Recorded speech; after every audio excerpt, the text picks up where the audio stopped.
Bom, um bom dia a todos, que o Mestre Jesus nos inspire, nos dê as condições de bem compreender esse capítulo.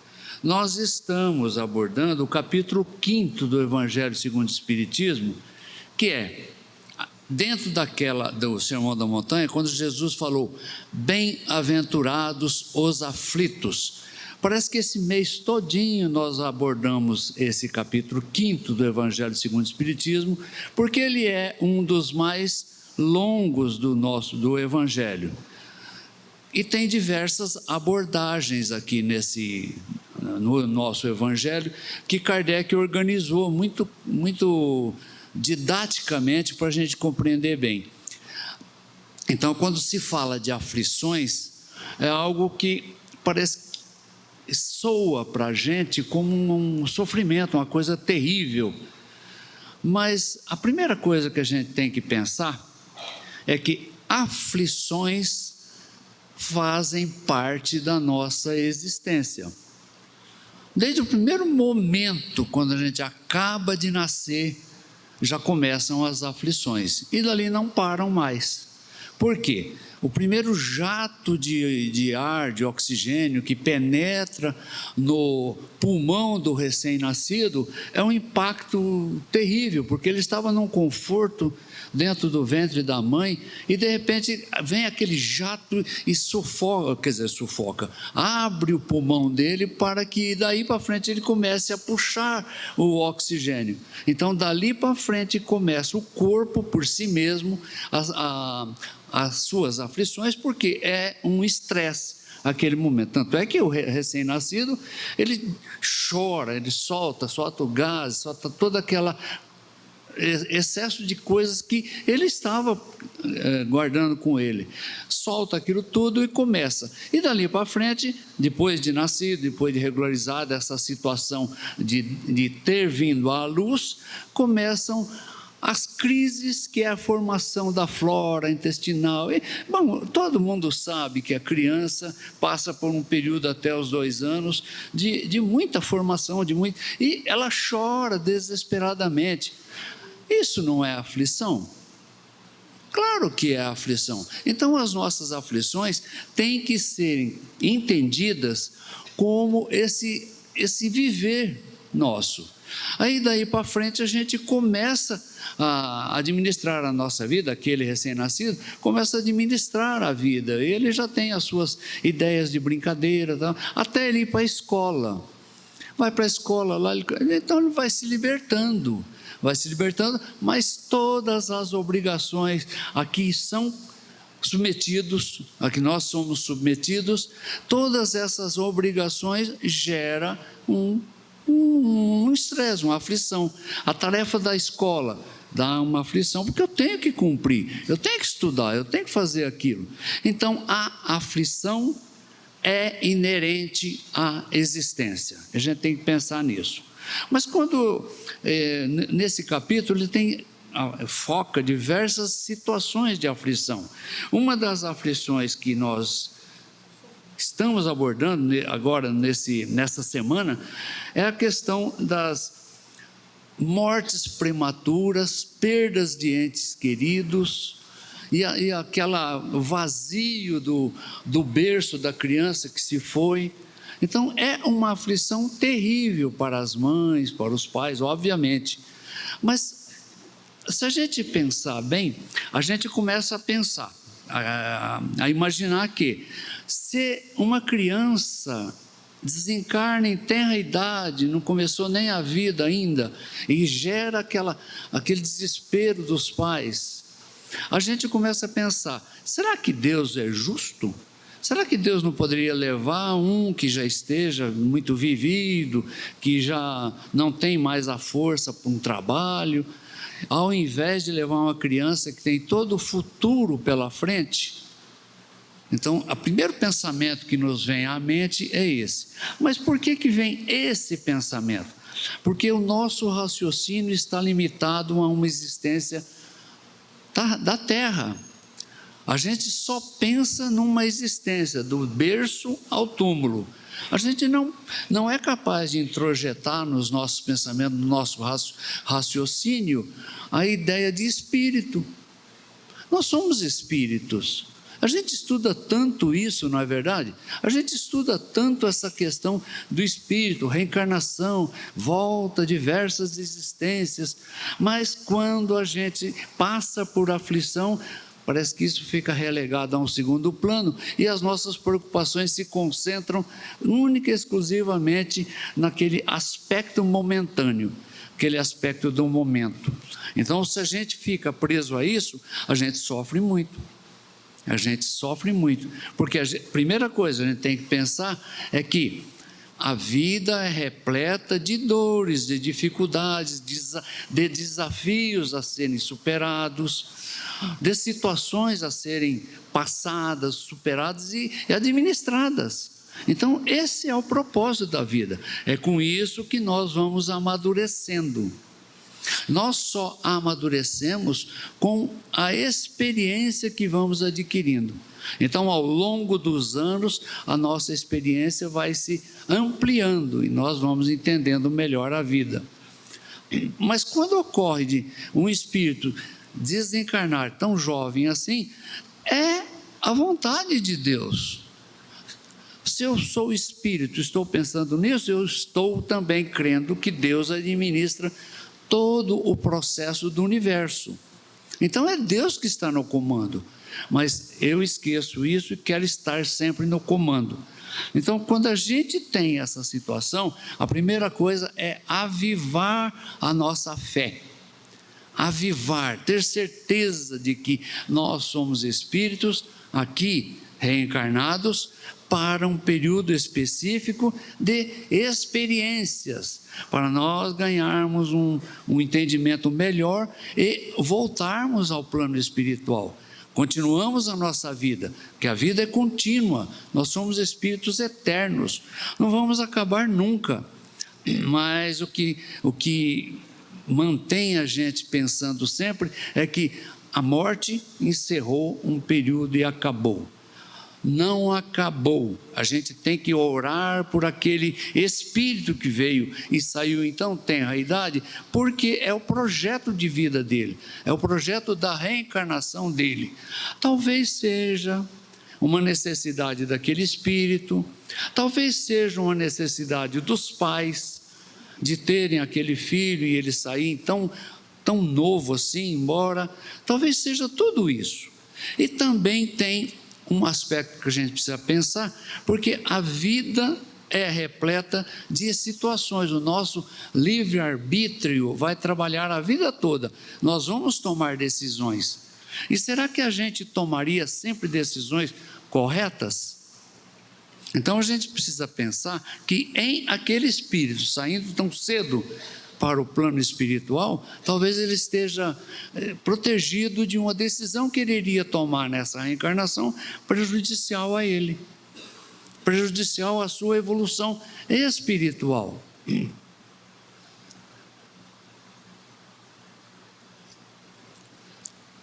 É esse um aspecto que a gente sempre deixa para segundo plano, aquela sensação de que somos espíritos e que as coisas acontecem, às vezes, fora do nosso controle.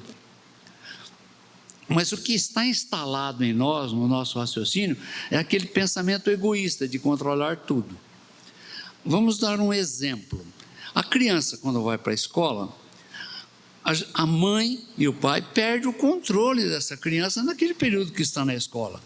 Ele está lá, ele está sob controle, porque ainda não tem iniciativa própria, mas está sob o controle de outras pessoas, os professores, os colegas, e ali ele está convivendo, está crescendo. Bem, esse filho vai crescendo, se torna adolescente, ganha o seu dinheiro, trabalha, compra uma moto, e a gente não tem mais controle. A gente não tem controle desse espírito, desse nosso filho que parte para o mundo. Então, quantos acidentes de motociclistas acontecem e que deixam as mães tão desesperadas? O desespero é pela passagem, pelo desencarne daquele nosso espírito filho.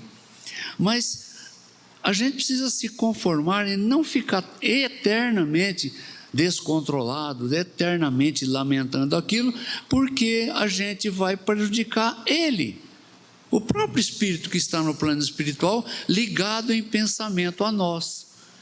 Então, o que a gente tem que pensar é que ele está presente, lembrar dele sempre com aquele sorriso, com aqueles momentos de alegria, e orar por ele, para que a vida no plano espiritual para ele seja uma vida mais amena, mais clara, mais tranquila, porque ele continua o seu aprendizado, ele continua intercambiando ideias conosco. Mas é isso que a gente não passa pela nossa imaginação, e a gente deixa crescer esse desespero nosso. Então é preciso que a gente se acomode, reflita muito, faça as nossas orações e esteja sempre incluindo aquele nosso filho nas nossas orações. Aí nós vamos estabelecer uma certa serenidade, mas aquele vazio continua, porque ele era filho, estava aqui, mas ele continua ligado a nós como filho no plano espiritual. Não está aqui presente, mas está em pensamento, está em vibrações positivas conosco. Então a gente tem que estar sempre pensando dessa forma, assim ameniza muito os nossos sofrimentos. Há situações na nossa existência, nesse nosso plano terreno, na materialidade, que leva as pessoas, às vezes até, o desespero é tanto que leva as pessoas a cometer o desatino do suicídio. Eu gosto sempre de citar um evento que aconteceu na história da humanidade, das Américas, quando em 1929 houve aquela queda brusca na Bolsa de Valores de Nova York. Aquilo foi uma queda que influenciou toda a economia no mundo, o comércio, tudo foi influenciado. Aquilo refletiu aqui no Brasil, porque a gente tinha só plantação de café, gente teve que queimar cafeeiros, eliminar aquela cultura, porque o comércio parou de comprar aquele produto, era uma commodity. E aqueles investidores que perderam bilhões na Bolsa de Nova York, muitos deles se jogaram de cima do prédio onde tinha seus escritórios, suicidando-se. Desespero tão grande dessa forma, eles não tinham cabeça ou capacidade de continuar administrando o processo da falência. E o que aconteceu na história nos anos seguintes? Olha, aquele episódio levou o governo americano a tomar providências e criar frentes de trabalho para retificar rios, fazer uma série de coisas. Isso iniciativa do governo. 2 anos depois, a economia estava pujante e crescendo. Então, aquele momento que levou muitos empresários ao desespero, foi superado. E esses empresários, aquele espírito, não teve a paciência, não teve a calma de superar isso e administrar esse processo. O mundo continuou, a industrialização continuou, os espíritos continuaram trabalhando, arrumando emprego, os encarnados, arrumando emprego, e a vida continuou normalmente. Então veja que esse episódio eu gosto de citar porque ele é muito elucidativo. Há situações na nossa vida que a gente pensa que é o fim, mas essas situações exatamente acontecem porque nós estamos amadurecidos espiritualmente o suficiente para administrar aquele processo. A perda de um filho, uma falência, a perda de um emprego, a perda de algum bem material, a gente está amadurecido o suficiente para administrar aquilo, e às vezes isso vem para nos desafiar. Por isso é que Jesus, quando falou nas bem-aventuranças, que bem-aventurados os aflitos, porque é através da aflição que nós administramos a nossa vida, o nosso processo. É através dela, porque o que é a aflição? é a preocupação, é o estresse de ter que tomar uma decisão.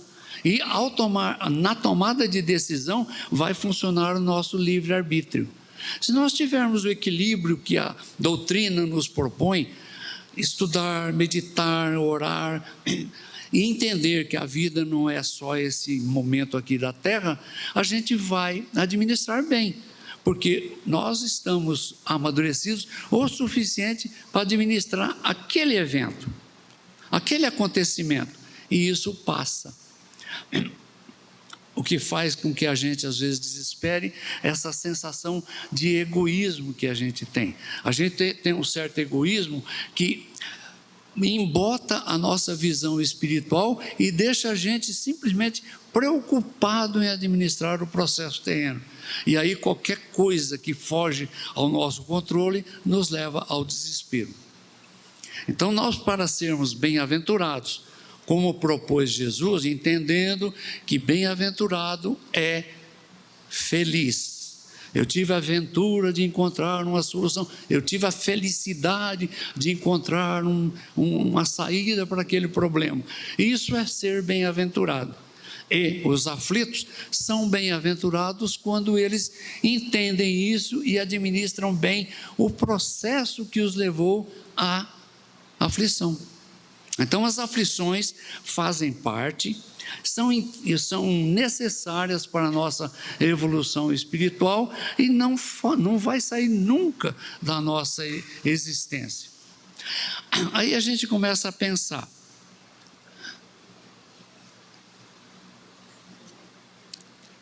quando eu desencarnar, quando no plano espiritual não terei mais aflições? Não, eu sou um espírito inteligente, eu vou continuar tendo aflições lá também, porque tem situações que lá também se reflete, mas lá eu tenho maior serenidade, obviamente, e eu tenho capacidade de entender que não tenho mais a mão e a decisão aqui na terra para resolver às vezes aquilo que me aflige. O espírito está lá, a sua família continua e às vezes um ente querido seu toma um rumo que não é o melhor e ele se desespera. Quer dizer, nós, se estivéssemos no plano espiritual, nos desesperamos. O que a gente tem que fazer no plano espiritual? Falando de nós espíritos que estamos aqui agora, mas lá, a gente precisa orar por aquele ente querido, concentrar nele aquela energia positiva e ajudá-lo a administrar aquele processo que ele enfrentou. Então os espíritos também no plano espiritual têm as suas aflições. A gente vê naquele filme Nosso Lar, que mostra André Luiz lá no Nosso Lar, tão preocupado com a família, com o lar, a esposa, os filhos, e quando ele tem a chance, o equilíbrio suficiente, é permitido a ele voltar para visitar a família, a sua antiga casa, ele se depara com uma situação altamente desesperadora para ele, porque a esposa tinha casado de novo, tinha outro marido, os filhos tomaram o rumo deles, e ele estava praticamente ali como espírito, mostra isso no filme, ignorado, por quê? Os espíritos tomaram o seu rumo e administrava o seu próprio processo, o que deu em André Luiz naquela situação que o filme mostra muito bem, ele caiu em desespero, a vibração dele baixou de tal forma que ele foi socorrido pelos amigos espirituais que o acompanhavam naquela visita, o acompanhavam e deram a ele a condição de reequilibrar. Foi aí que ele voltou para a sua nova morada no Nosso Lar, e lá ele pôde compreender tudo isso que a gente está falando. Lá ele pôde compreender que ele não tem controle sobre a vida dos outros, a vida da sua esposa, que agora era viúva e casou de novo. Ele não tem controle mais sobre isso, mas ele tem afinidade com a esposa, com os filhos, igualmente ele tinha aqui, só que não é com a administração e com a decisão para que eles tomem um rumo. Não, o rumo é de cada um, o rumo é nosso, O rumo somos nós que tomamos. Então, assim, entendendo isso e fazendo essas comparações com situações relatadas por André Luiz no nosso lar, a gente vai compreender que nós administramos o nosso próprio processo e os filhos que compõem a nossa família, o nosso lar, eles são espíritos que ou precisam do nosso concurso para eles se encaminharem, ou são espíritos que vieram aqui para nos servir de exemplo, de provas, de expiações, situações dessa linha. É só administrando tudo isso e não nos desequilibrando com tudo isso que nós vamos vencer essa aflição que o mundo nos coloca. O universo, porque a aflição faz parte de toda a nossa existência, de todo o nosso entendimento, a nossa consciência tem aflições constantemente. Só que nós temos isso, são as dores, as dificuldades, e nós damos a isso um caráter maior ou melhor de sofrimento quando nós interpretamos isso como sofrimento.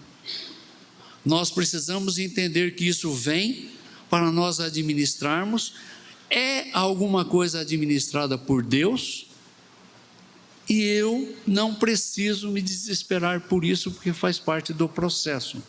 Então, é entendendo isso que eu vou administrar e não vou sofrer com as situações que me acontecem. Eu vou simplesmente sofrer, ter aquela dificuldade, aquela dor, aquele entrave na minha frente.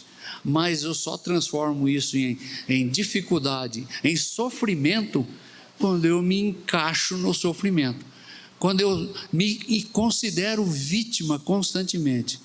Não, eu não sou vítima, eu sou o autor do meu processo evolutivo. Então é isso que eu preciso entender. Aqueles empresários que se jogaram de cima dos prédios, dos escritórios em Nova York, eles não são vítima. Aquilo aconteceu, foi um acontecimento que era para eles administrarem. Os outros vieram, os que não se desesperaram daquela forma, administraram o processo e a vida continuou. Quantas vezes a gente vê isso? É só a gente observar os acontecimentos terríveis que acontecem na Terra, os terremotos, as coisas horríveis, os vulcões, as coisas. E aí? Passa, desencarna muita gente, mas depois a vida se equilibra, se harmoniza e continua. Então, se a gente não pensar como espírito eterno, a gente não vai sentir que vai continuar aquilo e vai harmonizar. Então, essa harmonia que existe, tanto no sofrimento, nas dores, nas dificuldades, como na felicidade, nós vamos conseguir, estudando a doutrina, estudando o Livro dos Espíritos. A questão 920, fiz questão de trazer o Livro dos Espíritos por causa dela. A pergunta que Kardec faz ao Espírito, o Espírito mensageiro, o Espírito que deu esse esclarecimento: a felicidade é possível no mundo, na Terra? Ele falou assim: a felicidade é relativa na Terra. Então a resposta do Espírito é muito clara, é relativa. Essa relatividade depende da minha interpretação. Então há momentos felizes, há momentos que eu estou administrando aquilo com equilíbrio, e há momentos que eu estou desesperado. Aí sim, aí eu estou sofrendo, aí eu estou em sofrimento. Mas é preciso que eu me reequilibre, faça as minhas meditações, volte para sempre elevar o meu pensamento, sintonizar a espiritualidade e fazer as minhas orações. É isso que eu preciso fazer quando eu não tenho muito controle das coisas. Deus está no controle. Que o Mestre Jesus nos inspire sempre com essa linha de raciocínio do Espírito.